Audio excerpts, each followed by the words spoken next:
Today, Jen, we're not drag racing and we're not driving big trucks over rocks. We're gonna do some real world testing that will actually help people shopping for cars. That's true. We have two great hybrids that we're gonna be taking on our Denver 100 loop, which is a 111-mile route around the majority of Denver. Let's see which one wins. Check it out, Jen. So what are we working with here, Case? Under the hood of the Civic, this car is motivated by a 2-liter naturally aspirated 4-cylinder and a dual motor hybrid system that Honda makes. That's pretty interesting. Sometimes this engine directly drives the wheels, but a lot of the time it's just an electric motor that's actually moving the car. And this combination should, according to the EPA, get me a combined 49 mpg. 49, okay. That's and I've not bad. 200 horsepower, 232 pound-feet of torque. Wow, well that is looking, I would say, a little bit better than my setup. On the Elantra, we're working with a 1.6-liter 4-cylinder hybrid with a 6-speed dual clutch. However, this is only coming in at 139 horsepower and 195 pound-feet of torque. However, under the right circumstances, this is estimated a combined 50 miles per gallon. That's true, and today's video is about MPG, so while the Civic is looking downright sporty by comparison, that's not what this video is about. No.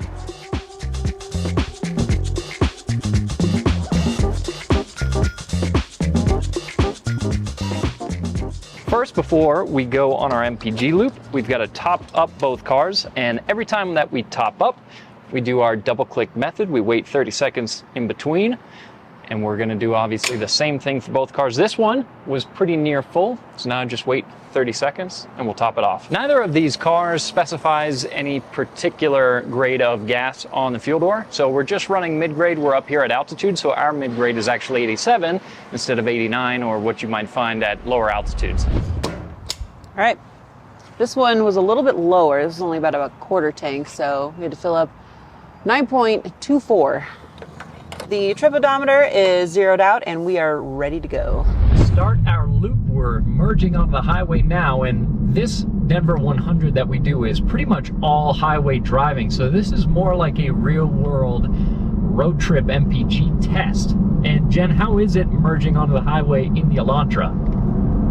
It is slow. It is not as alarmingly slow as I kind of anticipated with 139 horsepower, but it is adequate at best. And we're also here at about a mile above sea level around Denver, which granted isn't as impactful on a hybrid as it would be on just a purely combustion powered car, but it still has a bit of an impact.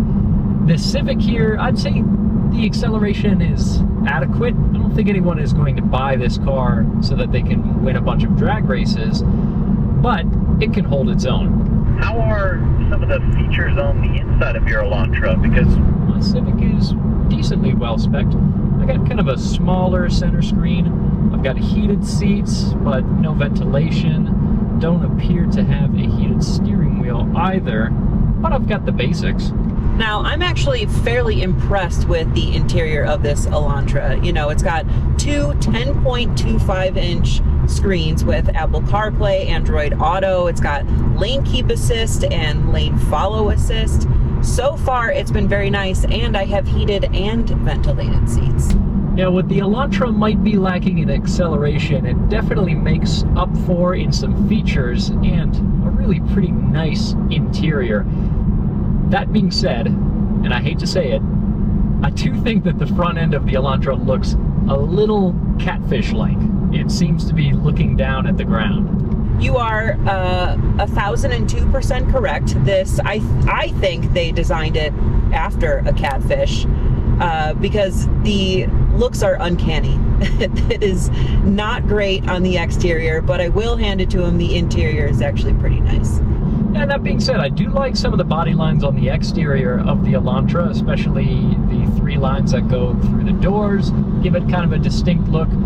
The Civic doesn't have anything styling-wise on its exterior that I think would offend anybody, and that's kind of the point. Civic is meant to be a very mass-market car, but it is a little plain from the outside. Yeah, the Elantra leaves somewhat, at least for me, a negative impression for the exterior, but the Civic just doesn't leave an impression at all. That being said, Honda does a really good job on a lot of their touch points on the interior. So I've got a lot of physical buttons for my climate controls, which I like a lot. I've got a few USB-C ports, which is great. Steering wheel feels good in hand. So this is still a very nice car to drive. Now, one difference that I noticed is you've got 18-inch wheels on your Civic, whereas I have 17-inch wheels on the Elantra. Which ones do you think are going to be a little bit better for, you know, a better MPG loop? Yeah, as much as a big 18-inch wheel looks good, the 17 should be more efficient, and it should also be a little bit more comfortable since you'll have some extra sidewall dampening some of these very bumpy, uncomfortable Colorado highways that we're driving. Could not agree more. I definitely a big fan of smaller wheels, bigger tires. Now we've both got our cruise control set at 75, which is the speed limit here on the tollway, and I've even got my lane keep assist active, so it's doing a little bit of steering as well. We've got quite a bit of highway ahead of us, so it's time to crush the miles.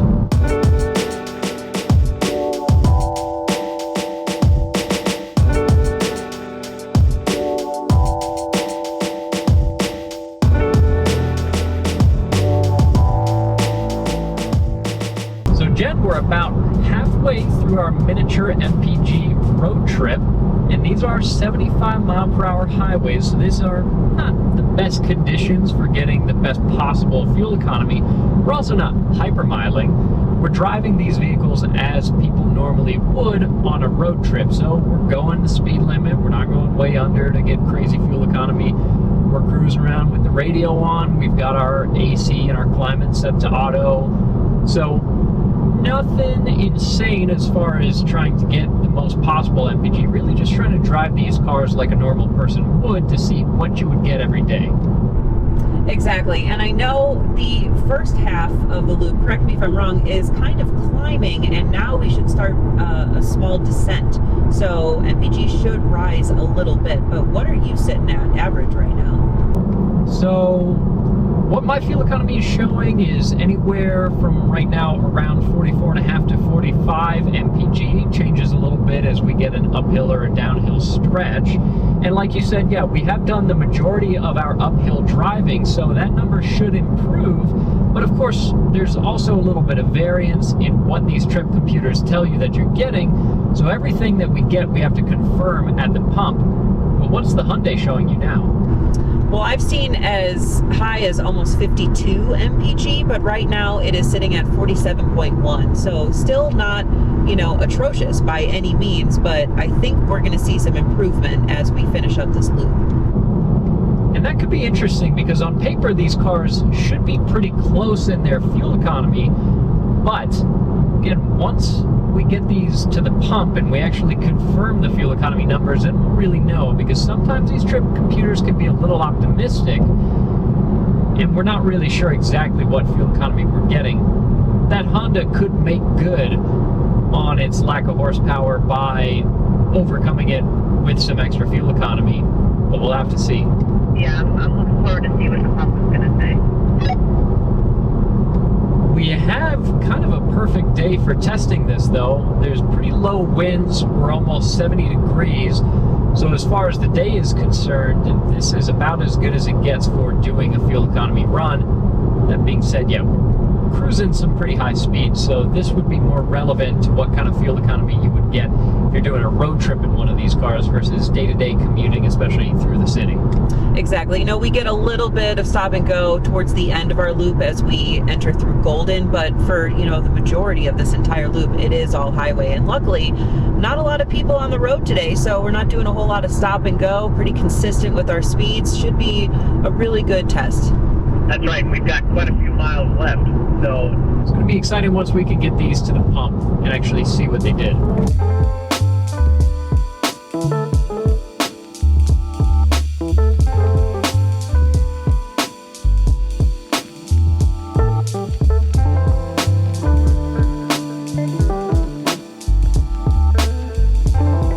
So Jen, according to my trip computer, I got 50.3 miles Wow. per gallon, which I'm pretty impressed with because Yeah. like we said, it was all highway at pretty high speeds. And that's actually a little better than what the EPA estimate said I should be getting. Which in was this. 49 combined or highway? 49 combined, Okay. 47 highway. So already to go over 100 miles, right now we're at just under 2 gallons. So once we top off, it'll be a little over. That's already pretty impressive. Right. And our top off. And there's our final number, 2.27. So we do the quick calculation. So my trip computer said 109.3. We'll do it exact. Divided by 2.271. 48. So not quite as good as what the trip computer was telling me, but still a really good number. Still a great number. The car was a little optimistic. Yeah, a little bit optimistic, which is not unusual at all.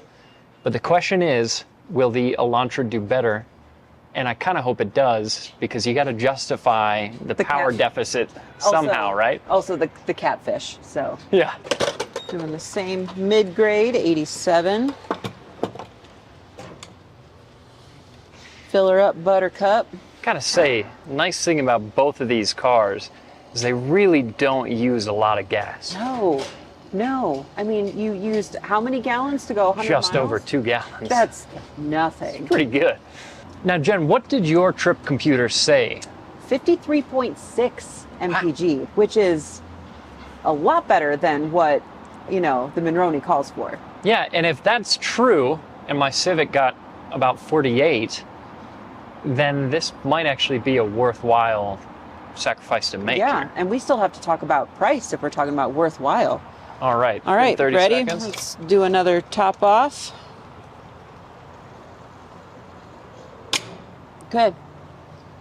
So, 2.1. 2.1. Okay, so it did use less. Let's get the exact number. So 109.3, the same mileage, divided by, what is it exactly? 2.06. 2.086. 086. Final result, 52.4. Wow! Yeah. So That's pretty big. So both computers were a little better. They're reading a little better than what is actually shown, but still pretty fantastic. Yeah. I don't know. I think this might be the winner.